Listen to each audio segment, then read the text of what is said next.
Hello there folks, this is Uncle Troy. Today we are playing the GiantRavine Challenge in Minecraft.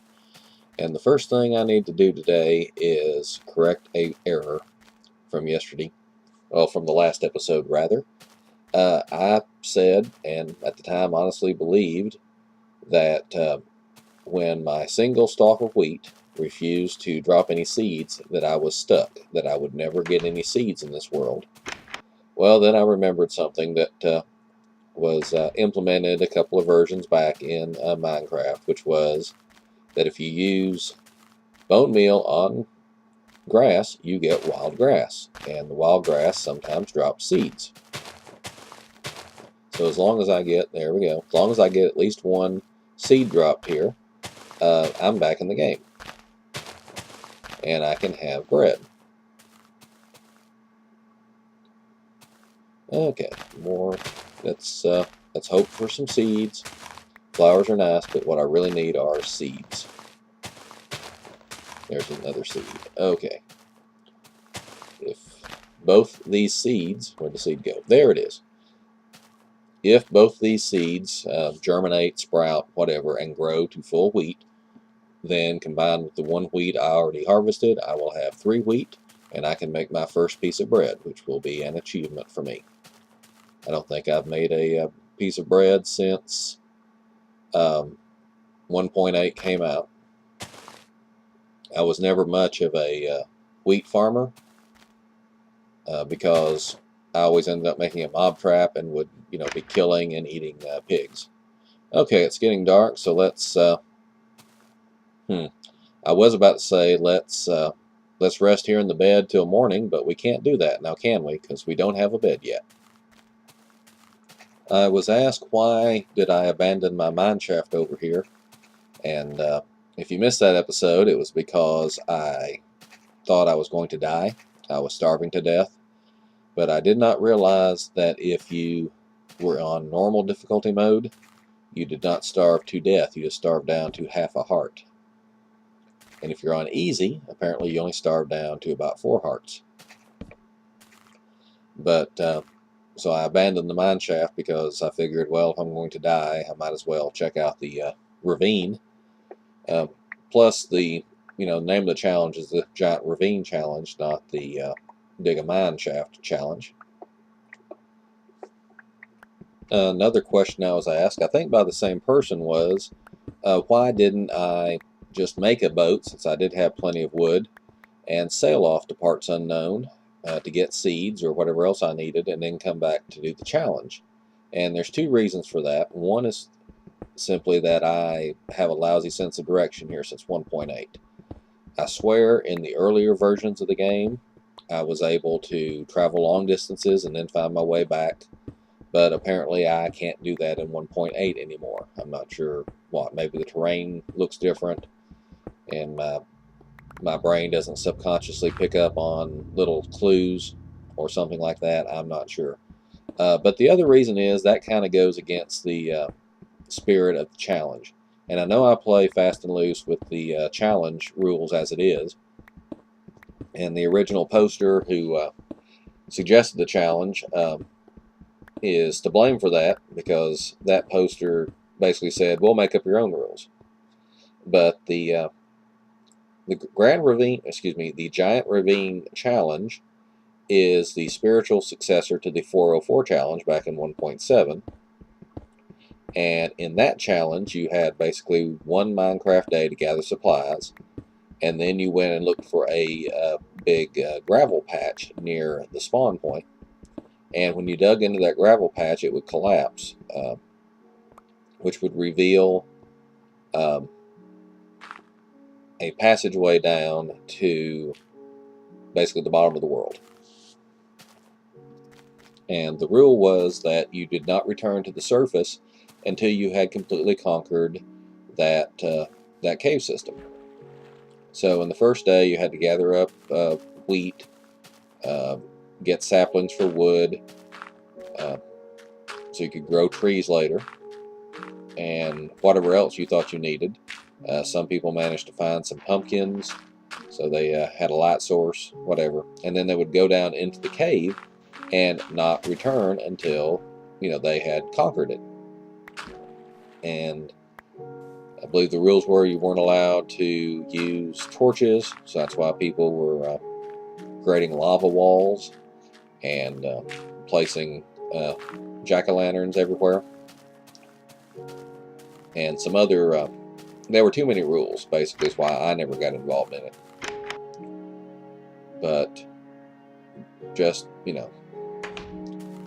it seemed like fun, but not for me. So when this new challenge came out, the GiantRavine, I keep wanting to say Grand Ravine, and incidentally, it took me several attempts to create this world because I kept typing in Grand Ravine as the seed, and Grand Ravine does not put you over a Grand Ravine. Grand Ravine puts you out in a forest somewhere, but GiantRavine, that's another story. And the reason I liked GiantRavine was that it lets you set your own rules.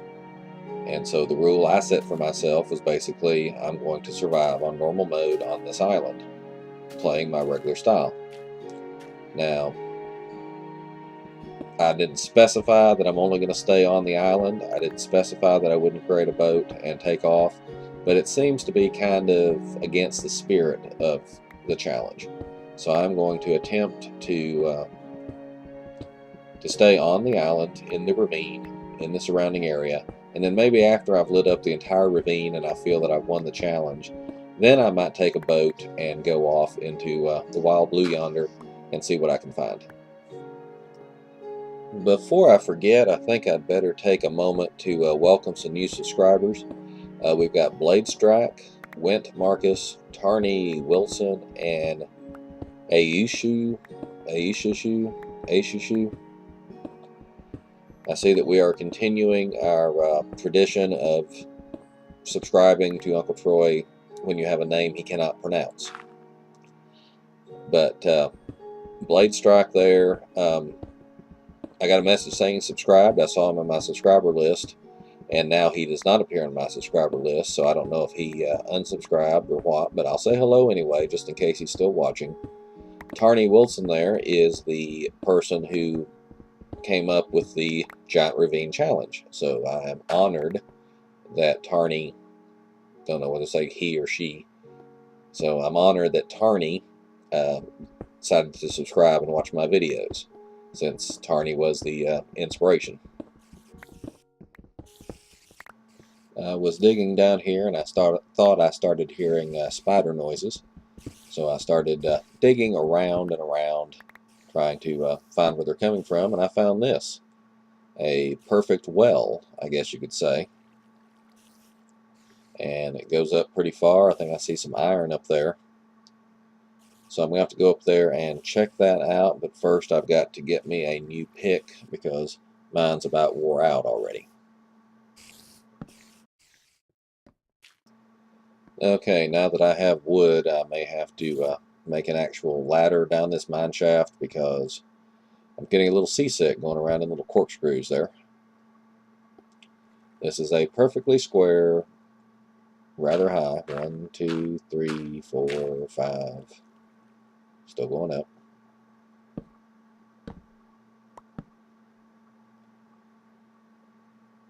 6, 7, 8. Let's see. At 8 here we hit the iron. And hello. This opens up into the GiantRavine. Okay, I think I see what happened here. I think what happened is the ravine generator makes the ravine, only is 4 or 5 wide at its widest, maybe 6 or 7, but I think 4 or 5. So the ravine generator made the ravine narrow at that point. So it got so narrow at that point that it actually pinched it off. So we ended up with a tiny little bit of the ravine here on the end, which I think is pretty darn neat. Okay, back to chasing strange spider noises, which disappear every time I think I'm near them.